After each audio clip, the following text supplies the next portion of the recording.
Siempre he estado seguro de lo que soy, un hombre de ciencia. Soy una persona escéptica y crítica, alguien que se basa en los hechos, no en supersticiones. Por eso nunca pensé encontrarme en una situación como esta. En este viejo laboratorio en medio de la Antártida, intentando encontrar una explicación científica para los fantasmas. Algunas personas creen que los fantasmas son los espíritus de los fallecidos. Espíritu es una palabra ambigua y difusa. ¿Qué es realmente el espíritu? ¿Qué es el alma? ¿Son lo mismo o cosas diferentes? No lo sé. Si en algo puedo considerarme ignorante es en temas esotéricos y supersticiosos. Lo mío es la física teórica y la cosmología, un enfoque metodológico basado en evidencia empírica y análisis cuantitativo. No tengo interés en temas metafísicos o esotéricos. Como científico, mi labor es explicar con hechos comprobables todo lo que nos rodea. La ciencia ha logrado desentrañar fenómenos naturales que, hace miles de años, eran considerados místicos o mágicos. Y estoy convencido de que, si me lo propongo, puedo encontrar una respuesta a todo esto. Fantasmas. ¿Qué son? Tal vez algunos crean que me he adelantado. Podrían pensar que la primera pregunta que debería hacerme es si existe el fenómeno que trato de estudiar, si existen o no los fantasmas. Pero eso ya lo he comprobado. Existen, vaya que existen, pero no logro comprenderlos. He revisado distintas explicaciones en esta vasta y gélida biblioteca. Aquí tengo acceso a toda clase de libros que pueden ayudarme en mi investigación. Nos enviaron aquí para estudiar los neutrinos, partículas de masa casi nula y sin carga eléctrica, fundamentales para poder estudiar procesos del universo, como las reacciones nucleares de las estrellas y las explosiones de supernovas. Irónicamente, se les conoce como partículas fantasma. Éramos 4: el Dr. Hans Müller, especializado en física de partículas; el ingeniero Louis Dubois, experto en sistemas de instrumentación de alta precisión; el Dr. Alexei Ivanov, astrónomo observacional; y yo, el Dr. Santiago Sauceda, físico teórico, enfocado en la interacción de partículas subatómicas y fenómenos cósmicos. Llegamos a la estación científica el 23 de agosto, aproximadamente un mes antes del inicio de la noche polar. Nos dejaron provisiones para 6 meses. Todos cumplíamos con el mismo perfil: hombres de entre 35 y 40 años, serios, competentes, sin familia o amigos cercanos. El perfil ideal para pasar 6 meses en el hielo. Las conversaciones se reducían a lo estrictamente necesario y pasábamos la mayor parte del tiempo trabajando. A mediados de septiembre, el sol descendió bajo el horizonte, sumergiéndonos en una noche polar que duraría hasta marzo, bajo condiciones extremas de aislamiento y un frío congelante que alcanzaría hasta los menos 60 grados Celsius. Estábamos preparados para eso, pero no para lo que ocurriría aquella primera noche de oscuridad. Después de cenar, Dubois hacía el mantenimiento de algunos instrumentos mientras yo respaldaba archivos en mi computadora. Müller e Ivanov revisaban sus anotaciones cuando los 4 escuchamos un sonido. Era un sonido agudo y distante, apenas perceptible, como un alarido de alta frecuencia que se amortiguaba con la distancia. Una anomalía acústica difícil de atribuir a alguna fuente natural en esta atmósfera tan fría y densa. No mentiré, mi piel se erizó un poco al escucharlo, y al mirar a mis colegas, supe que ellos también lo habían oído. No había fauna silvestre en esta zona, y no había otro ser humano en kilómetros. La estación más cercana era una base de China, a más de 45 kilómetros de aquí. Si alguien gritara por allá, sería imposible escucharlo a esta distancia. Nos miramos unos a otros. Somos hombres de ciencia. Nadie iba a admitir que aquello había sido un tanto espeluznante. «Debe ser el viento», dijo Müller, sin levantar demasiado la mirada. «Sí», respondimos casi al unísono, intentando volver a nuestras actividades. Pero aquel sonido no se detuvo. Al contrario, en los minutos siguientes comenzó a intensificarse. Todos lo escuchábamos, pero evitábamos hablar del tema. Durante las siguientes 3 horas, el sonido no hizo más que crecer. Todos estábamos inquietos. No lo habíamos dicho, pero era algo que podía sentirse. Ivanov llevaba casi 1 hora mirando por la ventana hacia la profunda oscuridad, con el ceño fruncido y los brazos cruzados. Al final rompió el silencio con una voz grave. Voy a salir a revisar ese sonido. Los otros tres levantamos la cabeza de golpe. Sabíamos que no era prudente. Afuera la temperatura rondaba los menos 50 grados Celsius y el viento envolvía la estación como una prisión helada. ¿Estás loco, Ivanov?, intervino Dubois. Allá afuera solo hay oscuridad, no verás nada. Es un grito humano. Si hay alguien ahí fuera, tal vez esté herido. No puedo ignorarlo, respondió Ivanov con firmeza. Intentamos disuadirlo. Müller y Dubois le explicaron sobre los peligros del congelamiento, incluso con el equipo adecuado. Yo insistí en que no había registros de ninguna base cercana en esa área en ese momento del año, pero Ivanov no escuchó. Ya lo había decidido. Se equipó con la ropa térmica y sus botas para nieve, y entonces salió al exterior, cerrando la compuerta con un golpe seco. La estación entera quedó en silencio. Pasaron algunos segundos hasta que escuchamos el chirrido de la puerta abriéndose de nuevo, seguido de un grito casi ahogado. Ivanov regresó apresurado, tropezando al cruzar el umbral. Cayó al suelo con los ojos desorbitados y su rostro pálido, incluso bajo las quemaduras de frío en sus mejillas. Él nos miró, respirando agitadamente. ¿Qué viste?, pregunté, intentando mantener la calma. Ivanov apenas si podía articular las palabras. Su voz salió quebrada, como si le costara procesar lo que había visto. «Zgroya», dijo. «Zgroya». Müller intentó sacarlo de su trance, sacudiéndolo por los hombros. «Ivanov, mírame. ¿Qué es Zgroya?» Ivanov apenas movió la cabeza, como si le doliera recordar, pero entonces murmuró con una voz quebrada. «En Siberia», dijo, «en mi tierra, se cuenta la historia de la mujer de las nieves, un espíritu atrapado entre la vida y la muerte, y que puede convertirte en hielo». Nos quedamos en silencio, intentando procesar sus palabras. Obviamente algo estaba mal con él. Estaba diciendo incoherencias. La noche polar puede tener consecuencias emocionales y psicológicas, pero apenas había oscurecido unas horas antes. Nada de esto parecía tener sentido. Levantamos a Ivanov, lo cubrimos con una manta térmica y le dimos té caliente para que se calmara. Sin decir una palabra, Dubois se acercó a una de las ventanas de observación y tomó los binoculares que usábamos para verificar las condiciones climáticas en el exterior. Müller intentó detenerlo. ¿Vas a salir también? ¿Ahora tú crees en esas historias? No pienso salir, respondió. Solo quiero ver. Apuntó los binoculares hacia el horizonte y un leve jadeo se escapó de sus labios. ¿Qué es lo que ves?, preguntó Müller impaciente. Dubois tragó saliva y le pasó los binoculares. Es algo o alguien. Su voz temblaba, y esa simple afirmación me hizo estremecer. Müller dudó, pero finalmente levantó los binoculares frente a sus ojos. Pasaron unos segundos y noté cómo su expresión se tensaba. ¿Es esto posible?, murmuró Müller sin apartar la vista.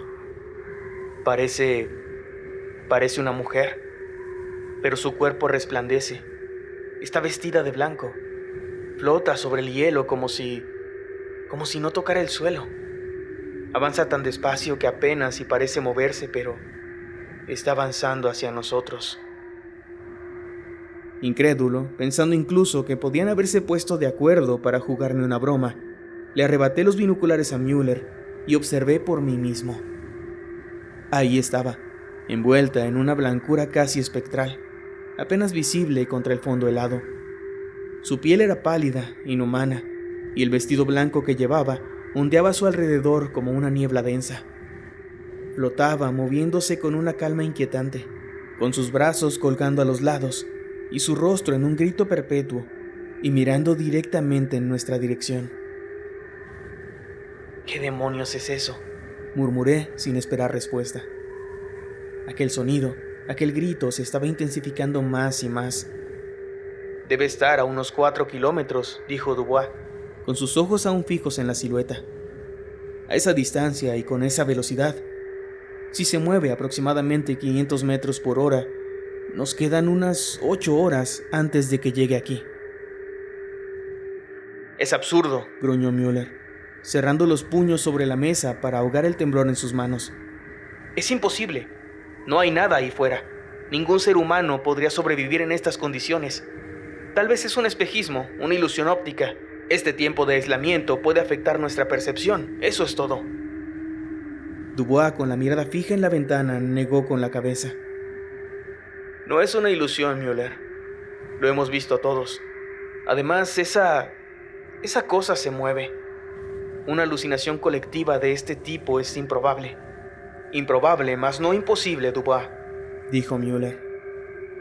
El sonido se intensificó un poco más. Müller chasqueó la lengua, visiblemente irritado y nervioso. ¿Y qué sugieres que hagamos, Dubois?, dijo, subiendo la voz para hacerse oír sobre el ruido. ¿Esperarla con los brazos abiertos? ¿O quizá debamos salir a investigar? Su tono era sarcástico, pero Dubois no se dejó intimidar. Ir a su encuentro es una locura, intervine, tratando de poner algo de razón en la conversación. El riesgo de hipotermia es demasiado alto, y ya sabemos que salir no solucionará nada. Ivanov ya salió y volvió en ese estado del que aún no se puede recuperar. Estoy convencido de que su reacción errática e irracional podría tener más que ver con una posible hipotermia que con el miedo de ver a esa cosa ahí fuera. Los tres miramos a Ivanov, quien estaba sentado, encorvado y con los ojos perdidos. Parecía no escuchar la discusión, y seguía repitiendo una y otra vez aquella palabra que, sinceramente, hacía que me diera un escalofrío cada vez que la decía. Skroya. Ivanov, ¿te sientes mejor?, le pregunté. Él levantó la mirada y por un instante pareció más consciente, pero sus ojos seguían reflejando un terror primitivo. Es Skroya, dijo nuevamente, la mujer de las nieves. Dicen que aparece en la tundra para llevarse a los que están destinados a morir en el frío. Nadie escapa de ella. Müller resopló irritado. ¿De verdad vamos a dejarnos llevar por supersticiones siberianas? Somos científicos, maldita sea. Si hay algo allá afuera, debe tener una explicación racional. ¿Racional?, respondió Dubois frunciendo el ceño. ¿A qué le llamas racional? Una mujer resplandeciente que avanza flotando a través de kilómetros de hielo en condiciones imposibles, viniendo directamente hacia nosotros. Eso no tiene nada de racional, Müller. Admitámoslo. El sonido era cada vez más fuerte, un lamento desesperado que hacía vibrar las ventanas. Cada vez que uno de nosotros intentaba hablar, tenía que alzar la voz, como si aquella figura afuera quisiera evitar que nos comunicáramos. Miren, dije finalmente, tratando de mantener la calma, mientras aquel alarido constante resonaba aún en mi cabeza. No sabemos qué es eso, pero sabemos que viene para acá. Lo mejor que podemos hacer ahora es prepararnos. Si se trata de algo que desafía nuestras expectativas, debemos abordarlo como haríamos con cualquier otro fenómeno desconocido, con cautela y planificación. Müller asintió, aunque su mandíbula seguía tensa. Bien, pero si esto es una maldita alucinación colectiva, voy a ser el primero en decirlo cuando todo pase, dijo. ¿Y qué haremos cuando llegue?, preguntó Dubois, esforzándose por mantener la calma. Esa es la pregunta que nadie quería enfrentar. El método científico, dije. Primero lo observamos, tratamos de entender su comportamiento. Documentaremos todo desde el interior, y pase lo que pase, nadie debe salir. Estoy seguro de que en el fondo sabíamos que ninguno de nosotros estaba realmente preparado para lo que podría ocurrir en las próximas horas. Solo podíamos esperar y ver si esa figura era tan real como parecía. Nos reunimos en el laboratorio, decididos a abordar aquel fenómeno de la manera más racional posible. Aunque la ansiedad era casi palpable, intentamos aferrarnos a la lógica y a los procedimientos que conocíamos bien. La figura avanzaba lentamente hacia la base, y cada uno de nosotros quería creer que existía una explicación para lo que estábamos viendo. Dubois ajustó la cámara de alta resolución en el trípode junto a la ventana. Comenzamos a grabar. A través del monitor, la figura parecía levemente borrosa, como si su contorno se desvaneciera y se mezclara con el paisaje blanco. Es extraño, murmuró Dubois. A esta distancia deberíamos poder verla con claridad, pero cada vez que intento enfocarla, parece distorsionarse. Podría ser algún tipo de fenómeno óptico, sugirió Müller, aunque su tono denotaba escepticismo. Quizás una refracción de la luz con el aire frío. Mientras tanto, Ivanov permanecía en un rincón, con los ojos perdidos en algún punto invisible. Su estado, lejos de tranquilizarnos, incrementaba la tensión en el ambiente. No hay variaciones en la velocidad, dije en voz alta. La distancia que cubre es la misma en cada intervalo. Se mueve a un ritmo constante, como si las condiciones del clima y el entorno no le afectaran en lo más mínimo. Dubois suspiró y se apartó de la cámara. Eso no tiene sentido, murmuró. Ningún ser vivo, y mucho menos una persona, podría avanzar así en este clima. La resistencia del viento, el frío, deberían afectarle de alguna manera, pero sigue avanzando inmutable. La tensión en la estación era insoportable, y Müller, frustrado, lanzó su cuaderno de notas sobre la mesa. «Esto es una locura», exclamó. «No voy a quedarme aquí como un cobarde, mientras una sombra imaginaria nos hace perder la cabeza. Iré ahí afuera y les demostraré que esa cosa no tiene nada de sobrenatural». «¿Qué demonios estás diciendo, Müller?», le respondió Dubois, levantando las manos en señal de calma. «¿Sabes lo peligroso que es salir? ¿Y para qué? Ni siquiera sabemos qué es eso». «Precisamente», replicó Müller, con un destello de furia en los ojos.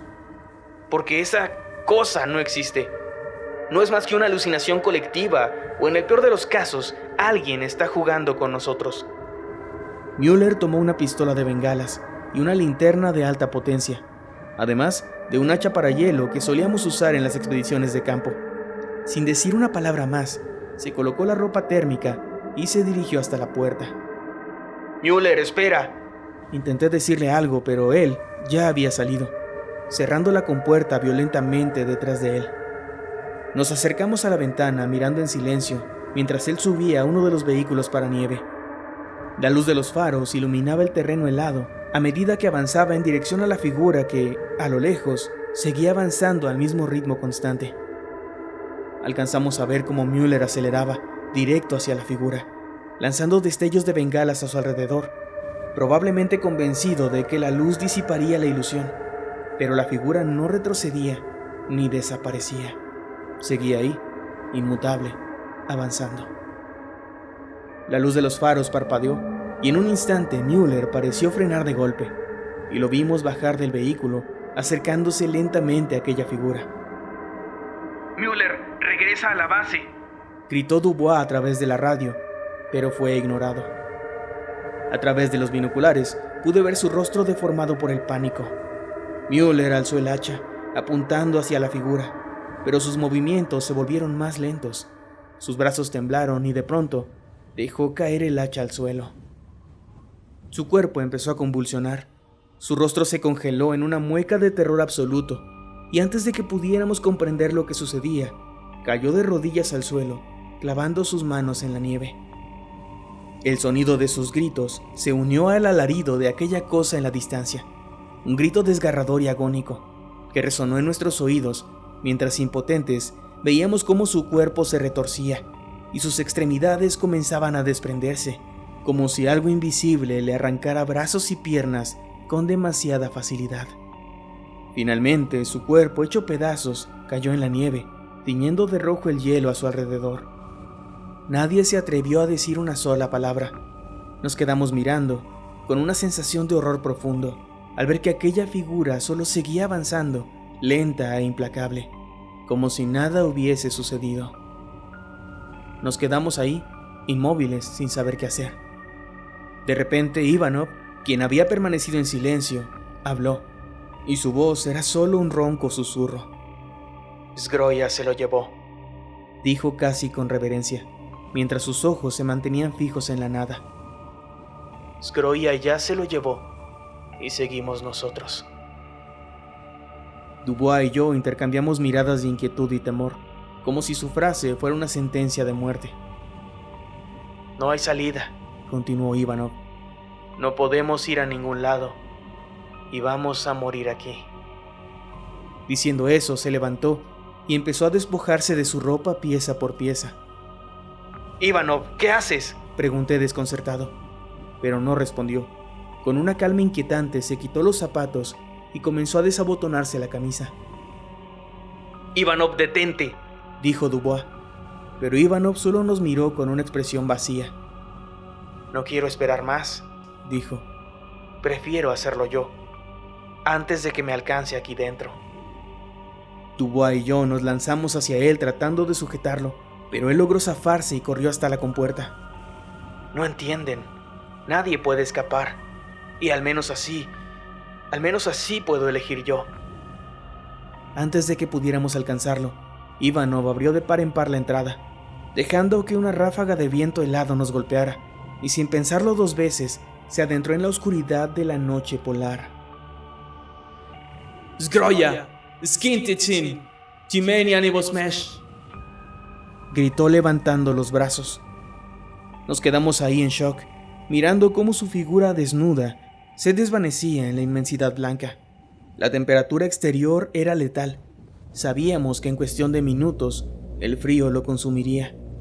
Intentamos correr detrás de él, pero cada segundo perdido colocándonos la ropa térmica era vital. En el fondo, sabíamos que estaba decidido a encontrar la muerte bajo sus propios términos. Desde la distancia lo vimos detenerse, apenas siendo una silueta en el horizonte oscuro, y entonces, como si fuera una sombra en el hielo, cayó al suelo, inmóvil. La figura seguía avanzando sin prestarle la más mínima atención. Nadie dijo una palabra. En la estación solo quedábamos Dubois y yo. Creo que en ese momento comprendimos que Ivanov había sido el primero en entender lo que era inevitable. Aquella figura no iba a detenerse hasta que todos, uno a uno, estuviéramos muertos. Aproximadamente una hora después de la muerte de Ivanov, aquel sonido ya era insoportable. Yo estaba ahí, sentado en un rincón de la base, pensando en 1000 cosas a la vez. Dubois, por su parte, parecía no poder permanecer quieto.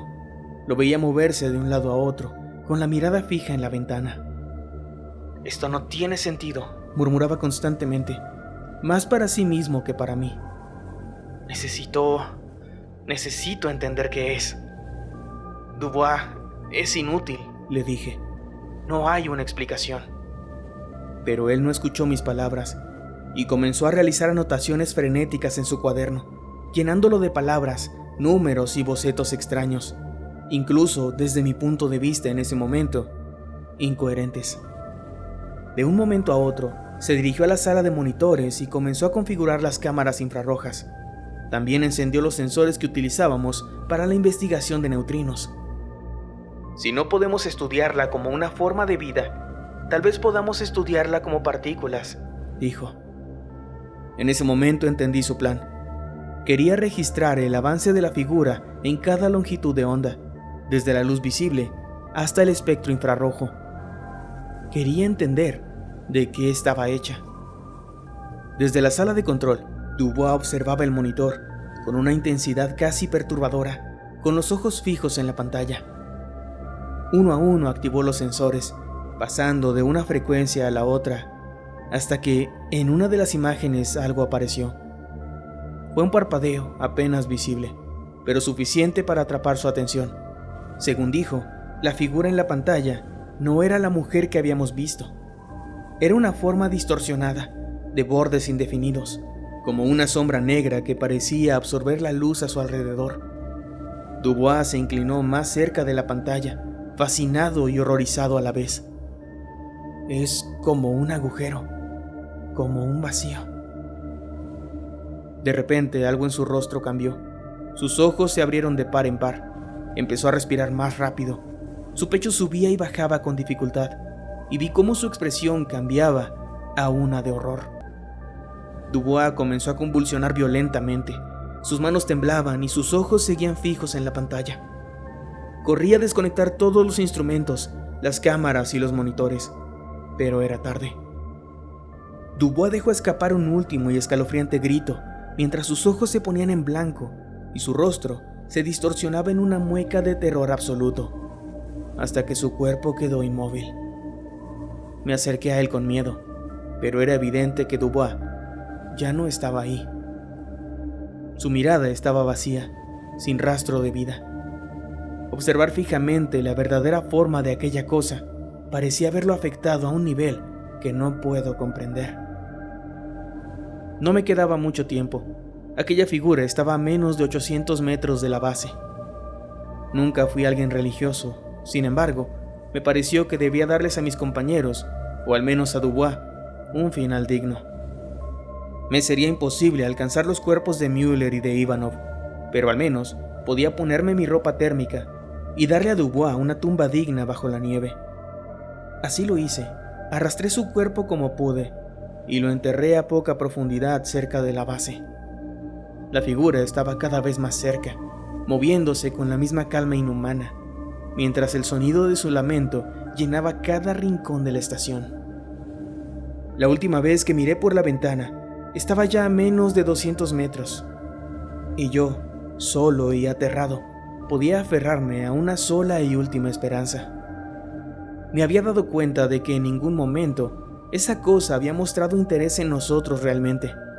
Ni siquiera había mirado a Müller o a Ivanov cuando salieron de la base. No volteó a verme mientras sepultaba a Dubois bajo la nieve. Esa cosa parecía indiferente a nosotros, y mis colegas habían muerto porque intentaron alcanzarla, analizarla o huir de ella. Pero la figura había seguido su trayectoria implacable, como un objeto que no reconoce ni deseo ni propósito. Reflexioné sobre el objetivo de nuestra misión. Los neutrinos, las partículas fantasma, también se mueven por el universo, sin alterarse por la materia que atraviesan. Millones de ellos pasan a través de nuestro cuerpo cada segundo, sin que podamos siquiera percibirlo. ¿Y si esta figura era como los neutrinos? Algo inerte, indiferente, simplemente moviéndose a través del mundo, sin causar daño alguno, a menos que alguien intente detenerla, observarla demasiado cerca o interferir en su camino. Tal vez mis compañeros habían cometido el error de prestarle demasiada atención, de enfrentarse a algo que no podía ser comprendido o estudiado.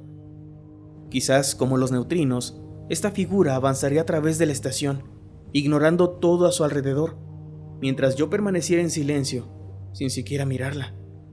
Tal vez podría funcionar. De verdad, necesitaba que funcionara. Respiré hondo y apagué todas las luces. Me escondí en un rincón, tratando de calmar mi respiración, cerrando los ojos como si el simple acto de ignorarla pudiera desvanecer su presencia. Todo dependía de si lograba ser tan invisible para ella como lo eran los neutrinos para nosotros. El sonido de su grito se intensificó, al punto de reventar mis tímpanos, resonando en mi mente y haciendo temblar los cristales. Finalmente, la vi atravesando las paredes de la base. Quise volver a cerrar los ojos, pero me fue imposible. No podía apartar la mirada. Estaba ahí, una figura imposible que escapaba a toda explicación lógica. Estaba flotando lentamente, moviéndose dentro del laboratorio. Y entonces se detuvo. Permaneció inerte por unos segundos. Su grito dejó de escucharse. Y luego volteó directamente hacia mí. Algunas personas creen que los fantasmas son los espíritus de los fallecidos. Yo creo que podría ser cierto, aunque más que espíritu, lo definiría como una conciencia atrapada en un vacío temporal. No sé cuánto tiempo ha pasado. No sé cuántas veces he visto a esa mujer acercándose lentamente hacia mí. Cuántas veces he visto a Müller allá afuera, destrozado, arrastrándose en el hielo tratando de regresar a la base. O a Ivanov, con su piel morada e hinchada, retorciéndose de dolor entre la nieve, arrancándose la piel. Cuántas veces he visto a Dubois tocando la ventana desde fuera, rogándome que lo deje entrar. Pero no puedo hacerlo. Aunque lo intente, no puedo salir de esta base. Tengo que encontrar respuestas. Realmente necesito respuestas. He investigado miles de veces estos viejos libros y estoy casi seguro de que estoy muy cerca de la respuesta definitiva. Siempre he estado seguro de lo que soy. Un hombre de ciencia. Soy una persona escéptica y crítica, Alguien que se basa en hechos, no en supersticiones. Por eso nunca pensé encontrarme en una situación como esta. En este viejo laboratorio en medio de la Antártida, intentando encontrar una explicación científica para los fantasmas. Intentando encontrar una explicación científica para saber qué demonios soy.